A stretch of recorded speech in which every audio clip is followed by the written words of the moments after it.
উরফে রঞ্জিত Basumatary বিটিসির EM দরাচলতে venture কলেজর cancer প্রফেসরে আছিল। बेलागाम बे बिटिआराव बेसेबां लागाम गैयै सुबुं ओंखारखो नोंथांमोना आइडिया खालामनो हादों ना हायाखै? थांनाय 1 बोसोराव बेसेबां बेलागाम सुबुं जों नुनो मोनदों बिटिआराव। माने जि गोसो जायो बेखौनो बुङो, जि माने गोसोआव फैयो, जेबो इनफरमेसन लायालासेनो बा फिउचाराव मा जागोन बुंनायनि अर्थआ मा बा जास्ट बर' जातिखौ अपमान खालामनो थाखायसो बुङो आं बेबायदि सानो। माने बेबादि जोङो नुगासिनो थादों। माने आं जायनि बाथ्रा बुंनो नागिरदों बेखौ नोंथांमोना हमनो हाखाबाय। बिथांनि मुङानो जाहैबाय पृथ्वीराज नारायण मेचदेव। स' बियो बिआर फेरेंगा बिथांखौ मा बुंदों बेथ' जोबोर भाइरेल नङा होमबा? जोबोर भाइरेल जागासिनो थादों। नोंथांमोनखौ आं मोनसे बाथ्रा गिबियावनो बुंगोन, आङो बेवहाय बिआर फेरेंगानि सापर्टनि थाखाय बे बाथ्रा बुंनो फैयाखै, नाथाय मोनसे बाथ्राखौ अरायबो दुखु नाङो। हमनानै ला बिआर फेरेंगा बिथांखौ सोरबा एनडिएफबिआ माबा माबि बुंनायमोनबा बेखौ जोंहा जेबो बुंनांगौ गैयामोन, बेखौ जेबो साजानो गोनां गैयामोन। हमना ला हाग्रामा महिलारिखौ सोरबा इउपिपिएलनि मानसिया मायबा माबि बुंदो, जोंहा बेवहाय बुंनो गोनां जेबो गैया। सोरबा गुबुन अपोजिशननि मानसिफोरा बायदिसिना बुंदों, बेवहाय बुंनो गोनां गैया। বেংটল কলেজত কাম কৰিছিলে পাৰ্ট টাইম ভেঞ্চাৰ কলেজৰ কেন্সাৰ প্ৰফেচাৰ হিচাপে। যে তেওঁৰতো এমএত নমছ নাই, গতিকে তেওঁ কি কৰিলে, এতিয়াতো না হালোৱা না জালুৱা, না তেওঁ খেতি কৰি খাব পাৰে, না তেওঁ মাছ মাৰি খাব পাৰে ভাই। লাষ্টত গৈ তেওঁ দেখিলে যে চবতকে ভাল বিজনেছ ইটো হ'ব যে মই এনডিএফবিত গৈ টপকি যাওঁ, এনডিএফবিত যোগদান কৰি দি দিওঁ, মোকো মানুহে বিৰাট ডাঙৰ নেতা বুলি ভাবিব। মুখা পিন্ধা প্ৰফেচাৰ সংসাৰ চলাবৰ কাৰণে, নহ'লে সংসাৰত তাৰ চাউল দালি কিনিবৰ কাৰণে পইচা নাছিল। এই চাউল দালি কেনেকে কিনিব পাৰে, চাউল দালি তেল, তাৰ কাৰণে সি লাষ্টত গৈ এনডিএফবিত গৈছিল। আৰু ফেৰেংগা উৰফে ৰঞ্জিত বসুমতাৰী কোন বেচৰ এনডিএফবিৰ কেডাৰ হে? আনট্ৰেইন কেডাৰ হে ফেৰেংগা। কাৰণ তেখেতে 2 নম্বৰী এনডিএফবি আছিল। তেওঁ বন্দুক চলাব জানে, মোৰতো ডাউট আছে। কাৰ টাৰ্গেটত বেছি লাগে চাওঁ। এদিন অপেন চেলেঞ্জ দিছো, মই ভাই ক্লাছ 6-7তে আৰ্ম চলোৱা ট্ৰেইনিং লৈ আহিছো, জেনুইন। সৈনিক স্কুলৰ নৰ্থ ইষ্ট টপাৰ আছিলো, মোৰ ৰোল নম্বৰ আছিল 5067। আসাম, মেঘালয়, ছিকিমৰ মই ফাৰ্ষ্ট পজিশন হোল্ডাৰ আছিলো, টপাৰ আছিলো সৈনিক স্কুল গোৱালপাৰাত। नाथाय जों मा नुनो मोनदों? 1 सेकेन्डआवनो सरकार सेफायनो हागौ, बेखौ सोर बुंदों? बर' मानसिया बुङाखै। माने बिटिआराव ओरैबायदि खुगा दिखांनानै जाय बाथ्राखौ जोङो थांनाय समफोराव खोनायाखैमोन बेखौनो जों खोनागासिनो थादों। आरो पृथ्वीराज नारायण मेचदेव बिथाङा सोरबा राजानि फिसा नामा बेखौथ' लाइफआवनो खोनायाखै। हरखाब बबेनि राजानि फिसा ओंखारफैखो बर' जातिनि गेजेराव मिथिया। बिथांनि ए टु जेड बेकग्राउन्डखौ आं मिथिया। नाथाय बिथाङा जायफोर बाथ्राखौ बुंदों एनडिएफबिफोरनि सायाव नङाबाबो बिआर फेरेंगाखौ बिथाङा टार्गेट खालामनानै बुंदों। नाथाय जोंनि दैदेनगिरिफोरखौ बेबादि माबायदि बुंनो मोनखो बे साननो गोनां जानानै फैबाय। बिथाङा मा बुंदों? रन्जित बसुमतारी बिथांखौ मा बुंदों? इएम रन्जित बसुमतारी बिथांखौ बिथाङा मोनसे बाथ्रा बुंदों, मा सिलाइ गावनो रोङा, आनट्रेन केडार होनना बुंदों। बबे बेसनि एनडिएफबि केडार?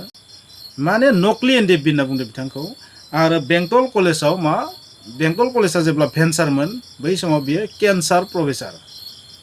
माने भेन्सार कलेजाव बियो केन्सार हिसाबैसो दंमोन। डेट मिन्स बियो थानानै बै कलेजनि माने खहासो खालामदोंमोन, बेबायदि माने बुंना जादों। आरो दालि आलु माइरं बायनो हायिनि थाखाय एनडिएफबिआव हाबदों।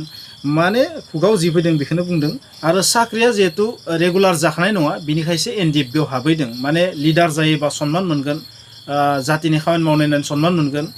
माने जिहेतु बिहा नर्म्स गैया। नर्म्स मिन्स 55% थानांगौ मास्टार डिग्रियाव, नोंथाङा थारैनो मिथिगौ। स' बे गैयानो बायदिसिना बुंदों। आरो माने जेबो इनफरमेसन गैयालासिनो, जेबो प्रुफ होआलासिनो खुगाव जि फैदिखौनो बुंदों।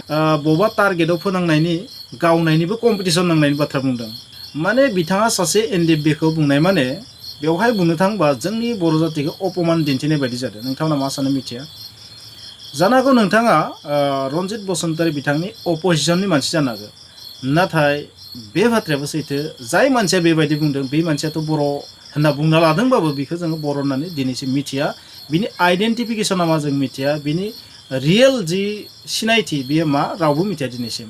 नाथाय बै सुबुङा रन्जित बसुमतारी बिथांखौ बेबायदि बुंनाया रन्जित बसुमतारीनि पार्सनेलि मा खहा जादों बेखौ बुङा, नाथाय बेवहाय जोंनि बर' जातिनि माखासे अपमानजनक कन्डिसन होननानै आं बुंगोन।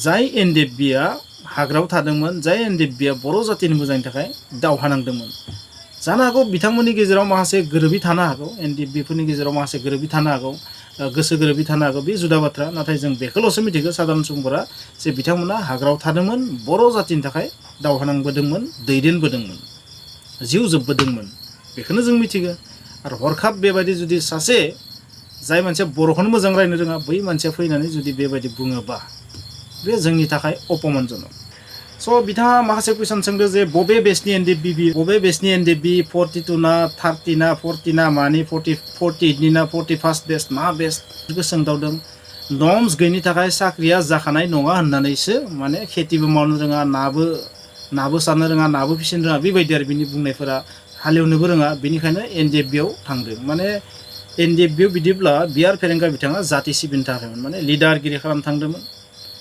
गाव माने बयजोंबो लिडार होनना सिनायजानो थांदोंमोन आरो सिगनेचार होनायनि बाथ्रायावबो बिथाङा बुंबोदों मा पृथ्वीराज नारायण मेचदेवा बुंबोदों मा बियो नकलि एनडिएफबिखायनो भारत सरकारा बेखौ सिगनेचार होनो हायाखै बि सावरायग्राखौ होदों रन्जन दैमारि बिथांखौ होदों गबिन्द बसुमतारी बिथांखौ होदों नङा होमबा बेफोरखौ नोंथांमोना मिथिखागो बै साब्रै बिथांमोनखौ होदो नाथाय रन्जित बसुमतारी बिथांखौ चान्स होआखै खारन बे नकलि एनडिएफबि डेट मिन्स बिथांखौ नकलि एनडिएफबि होननानै बुंदों आरो गावनि माने रल नाम्बार सेन्टार बिथाङा खिन्थादों माने गाव सैनिक स्कुलाव फरायनायमोन सैनिक स्कुलाव क्लास 6 7निफ्रायनो गावनायनि लिगेल माने रियेल ट्रेनिं लादो बेफोर खिन्थादों माने टपमोननो बियो गाव टप पजिसनाव दंमोन माने दुगार दा बेंटल कलेजनि प्रफेसर बिथांमोनाबो खिन्थु मोनसे क्लेरिफिकेसन होदों मा माने साख्रिया बिथांनिया जाथारनो गोनांखामोन बै जाथारनो गोनां समावनो बिथाङा माने एनडिएफबियाव थांदों होननानै बुंदों सब माने जाखाजोब्बायमोन आरो लाइनाव फैखाजोब्बायमोन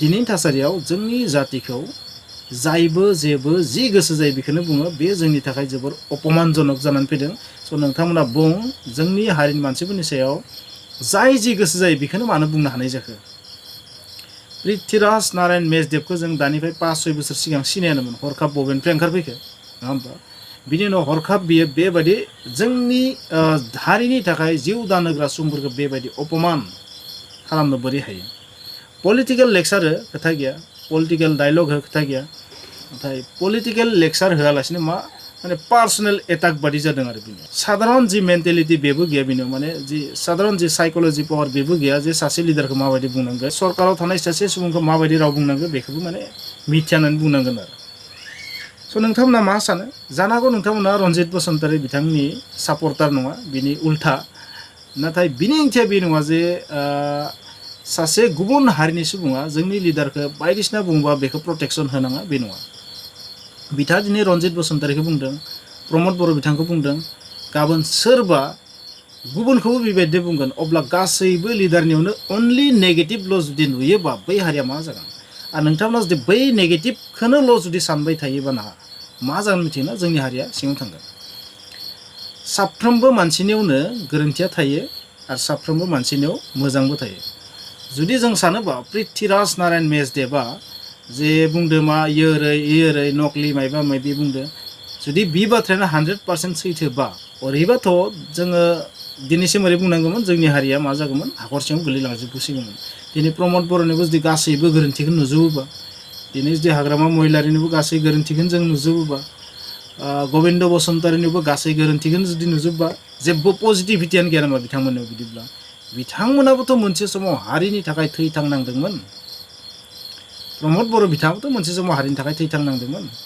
अब्ला दा बिथाङा मा गाज्रि जाबाय नामा पलिटिक्सआव थांनायनि उनाव गाज्रि जाबाय नामा नाय पलिटिकेल डायलगा न' डाउट टेनसन गैया पलिटिकेल लेक्सार खोथा गैया दा रन्जित बसुमतारीनि सायाव जाबायदि माने बिथाङा बुंदों बेयो रन्जित बसुमतारीखौ आसलते एटाक खालामनाय जादोंबो साननो हागोन नोंथांमोना नाथाय बेयो स्लाइटलि जुदि मोजाङै सालिजारि नायोबा बेवहाय जों मोनसे बाथ्राखौ नुनो मोनदों बिथाङा आसलते मा दिनै सासे एनडिएफबिखौ बुंदों गाबोन जे गुबुन एनडिएफबिखौ बुंनाय नङा जेबो गेरेन्टि गैया गाबोन गबिन्दखौ मा बुंनो हागौ गबिन्दआ सासे मास्टारमोन गबिन्दआबो जेबो ट्रेनिं गैया आनट्रेन केडार बायदिसिना बुंनो हागौ आरो बिनि उनाव लासै माने एबसुन लिडारफोरखौ बुंगोन खारन एबसुनथ' जोबोर माने गाज्रि सोमोन्दोआ एबसुन लिडारफोरखौ बायदिसिना बुंगोन प्रमद बर' बिथाङा एबसुनिफ्राय थांनाय बेखौ जावनो चान्स मोनगोन माने जोंनियाव मोनसे कालचार सोलिदों मा लिडारखौ माबायदि माने रायनांगौ बै रायनायाबो पलिटिकेल नङा रायनायफोरा बै रायनायाबो माने पार्सनेल टाइपनि माने अपमान खालामनो लुगैना रायनाय माने जुदि पृथ्वीराज नारायण मेचदेवा गुबै बर' होनना जुदि गावखौ सानोबा हमनानै लाबाय रन्जित बसुमतारी बिथांनियाव माखासे डिमेरिट्स दं बै डिमेरिट्सखौ रायजोनि सिगाङाव दिहुननानै बर' जातिखौ अपमान खालामनो नाङामोन बेसो बिथाङा नर्म्स दंना गैयामोन बे जोबोर फिसा बाथ्रा नर्म्स थायाबो जानो हागौ नर्म्सआ मा बुस्थु माने गाव बिराद फरायनो गोरों होनना दुगानायसो जायाखै नङा होमबा आरो नर्म्सआ मा बुस्थु एग्जाम होफिननानै नर्म्सखौ बारायफिननो हायो नर्म्स साधारन बुस्थु बेफोरो नङा होमबा स' नर्म्सखौ लानानै बिथाङा जाय बाथ्रा बुंदों बे सबसे मुर्ख होनना भाबियो बेफोरबायदि बाथ्रा बुंनायखौ स' नोंथांमोना मा सानो कमेन्टआव लिरो सासे गोरों गोरा इन्टेलेक्सुवेलथ' गोलैया बिथाङा माने आं मा बुंगोन बेखौ जोबोर ल' लेभेलनि थिंकिंनि मानसि होननासो बुंसिगोन स' सासे गोरों गोरा सुबुङा सासे साननो हनो गोरों मानसिया जायखौ माने एजुकेसननि राव मा होनना बुङो एडुकेटेड लेंगुवेजआथ' बहुत गिदिर सोदोब बेबायदि रावखौ माब्लाबा बुङा बे लागाम बेबायदि बुङा जानो हागौ बेवहाय माने बिथाङा पलिटिकेल एंगेलजों बुंनो नागिरदोंमोन नाथाय बिथांनि बुंनाया पलिटिकेल जायाखै माने बर' जातिखौ दुखु होनायसो जादों रन्जित बसुमतारीखौ सापर्ट खालामनाय मानसिफोरा दुखु मोनबाय जायफोरा रन्जित बसुमतारीखौ मोजां मोना बिसोर आराम मोनबाय नाथाय आराम मोनदोंबाबो माखासे बिथाङा ओरैबायदि बाथ्रा बुंलांदों जेरै भेन्सार कलेजनि प्रफेसार केन्सार प्रफेसार मा सेन्टेन्स जाखो नङा होमबा नोंथांमोना आइडिया खालाम मा अब्ला बेयो बै कलेजनि माने खहासो खालामदोंमोन नामा बिदि जाहैदों बाथ्राया स' बिदिब्ला नोंथांमोना थारैनो मिथिबाय जोंनि हारिनि गेजेराव ओरैबायदि माखासे जिनिर जोनोम जादों बै जिनिरफोरखौ जों जुदि थाबनो जुदि सिबस्राङाबाना बहुत खहा दं बिसोरखौ मा खालामनांगोन जों डमिनेट खालामनांगोन बेफोरबायदि जुदि अपेन बुंनोबाय थायोबा जोंनि हारिया अरायबो अपमानानो जाबाय थागोन नोंथांमोना मा सानो गाव गावनि कमेन्ट्सखौ होबानो जाबाय